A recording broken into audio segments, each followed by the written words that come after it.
o século VI a.C. e o povo de Israel foi levado como cativo. Eles estão no exílio na bela e brutal cidade de Babilão. Tarefa? Os exilados têm de trabalhar com este novo lugar, onde se encontram vivendo entre pessoas cujos valores, crenças e práticas diferem muito dos seus próprios. Os babilônios querem que os exilados se mudem para a cidade e perdem sua identidade espiritual. Por isso os levaram para Babilão. Eles esperavam que depois de algumas gerações, os filhos e netos dos israelitas fossem assimilados e perderiam a identidade de um povo distinto. Então os babilônios diziam de fato que vamos para a cidade, assumam seus valores, amam e assimilam. Os falsos profetas israelitas, como Hananiah, no entanto, tinham uma visão diferente. Eles aconselharam que, se os exilados quiserem manter sua identidade espiritual, precisam ficar fora da cidade.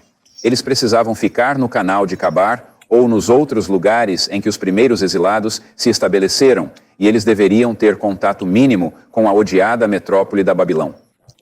Então os profetas diziam de fato que fiquem fora da cidade, explorá-la, usá-la, desprezá-la.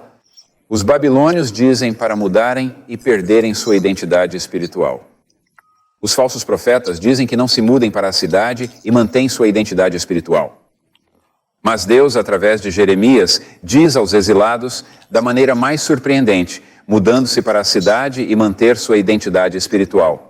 De fato, Deus os chamou a se mudar para servir a cidade por causa de sua identidade espiritual distinta.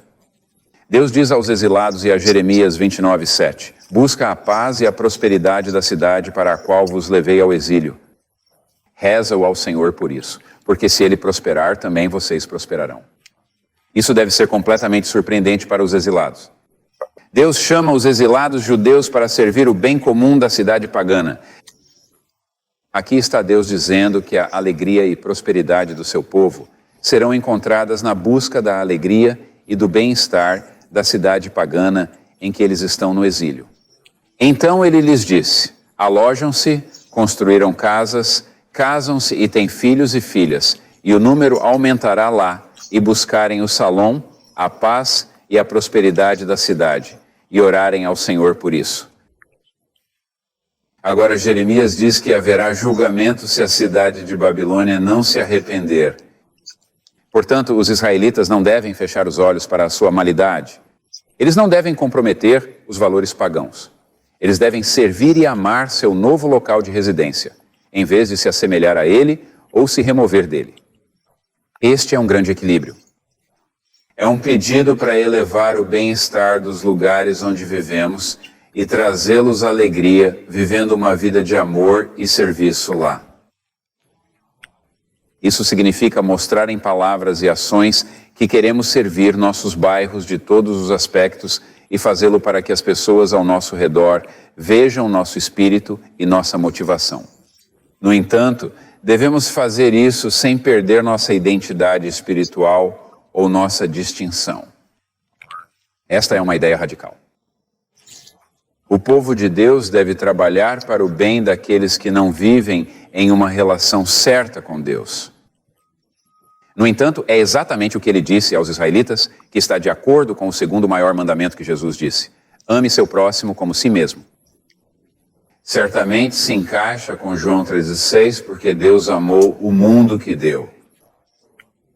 Ao longo da Bíblia, repetidamente vemos a preocupação de Deus pelas cidades e pelas pessoas dentro delas, tanto pelas que o seu povo habita como Jerusalém, como aquelas que não eram, como Nínive ou Babilão. Então, se Deus está tão preocupado com a cidade agora quanto ele era então, devemos estar preocupados. Deus nos chama para servir em qualquer lugar que estejamos, mas as cidades têm oportunidades únicas para fazê-lo porque eles são projetados e como funcionam. É muito importante lembrar que a ideia da cidade não é um acidente ou uma invenção humana. Deus mostra na Bíblia que criou cidades com certos propósitos. Cidades foram projetadas para ser lugares de refúgio e segurança. A densidade populacional nas muralhas da cidade fornece proteção. Então as cidades são os melhores lugares para mulheres e crianças, para minorias, imigrantes e outras pessoas sem poder na ordem social. Além disso, a cidade é um local de justiça. Fora, todos são os que resolvem conflitos com potência pura. Mas na cidade há jurisprudência. As cidades são locais de desenvolvimento cultural. A praça do mercado da cidade era onde as mais numerosas e diversas conexões comerciais, sociais, políticas e culturais poderiam ser feitas. E dessas interações foram forjados novos produtos e movimentos culturais e fluíram para a esfera de influência em torno da cidade. A quarta cidade foi projetada para ser lugares de busca e encontrar espiritual. Então a torre mais alta da cidade, seja um castelo, um minarete, uma catedral ou um arranha-céu de escritório, sempre indica a fé de uma cidade. O que a maioria das pessoas está procurando hoje é significativo. A cidade ainda é um lugar de refúgio para minorias e um lugar onde as leis são promulgadas e aplicadas. As cidades ainda são o principal local de forjamento e disseminação da cultura. A cidade vem e as artes, bolsas de estudo, comunicação, filosofia e comércio vão assim. A mudança se desenvolve e flui da cidade. A cidade ainda é um lugar de grande busca e encontração espiritual. Mas o pecado quebrou a cidade, de modo que nenhum dos propósitos originais foi realizado adequadamente. Porque a Bíblia denuncia as cidades como lugares de violência e injustiça, orgulho e encrença. A densidade e diversidade da cidade sob o pecado criam um lugar de racismo, classismo e violência. A cidade se tornou um lugar para fugir da lei de Deus. Embora a cidade ainda produza cultura, ela o faz de uma maneira que glorifica os seres humanos e não Deus. O poder de desenvolvimento cultural da cidade sob o pecado cria um lugar de orgulho, arrogância, excesso de trabalho e exaustão. Além disso, muitas pessoas vão para a cidade para criar suas próprias moralidades e, portanto, a inquietação espiritual da cidade sob o pecado a torna um lugar de cultos e falsas crenças. Se queremos buscar a paz e a prosperidade de nossas cidades, e por cidade eu refiro a qualquer lugar de densidade, diversidade e energia cultural, então precisamos pensar em como restaurar os propósitos originais da cidade. Então, primeiro, servimos e amamos aqueles que precisam de ajuda e proteção. Procuramos atender às necessidades dos outros, independentemente da raça ou classe, em vez de buscar usar os outros para atender às nossas próprias necessidades. Segundo, precisamos fazer justiça. Precisamos trazer o amor, a paz e a justiça de Deus para o mundo quebrado. Terceiro, criamos e cultivamos a cultura com tudo o que envolve criatividade, relacionamentos e excelência e como vivemos nossa fé no local de trabalho. Quarto, precisamos ser um povo que encoraja os outros a buscar espiritualmente, mas que mantém Cristo como a satisfação final dessa busca. Deus se preocupa com as pessoas, com o sofrimento e a dor, com a dor e as provações, com a opressão que experimentaram, com a injustiça que suportam. Deus é um Deus da compaixão. Ele quer que possamos aproveitá-lo e experimentar sua alegria e paz. Lógica simples. Deus ama as pessoas, por isso ele se importa com a cidade. Como ele disse a Jonas sobre uma cidade dessa, Nínive tem mais de 120 mil pessoas. Não devo me preocupar com essa grande cidade?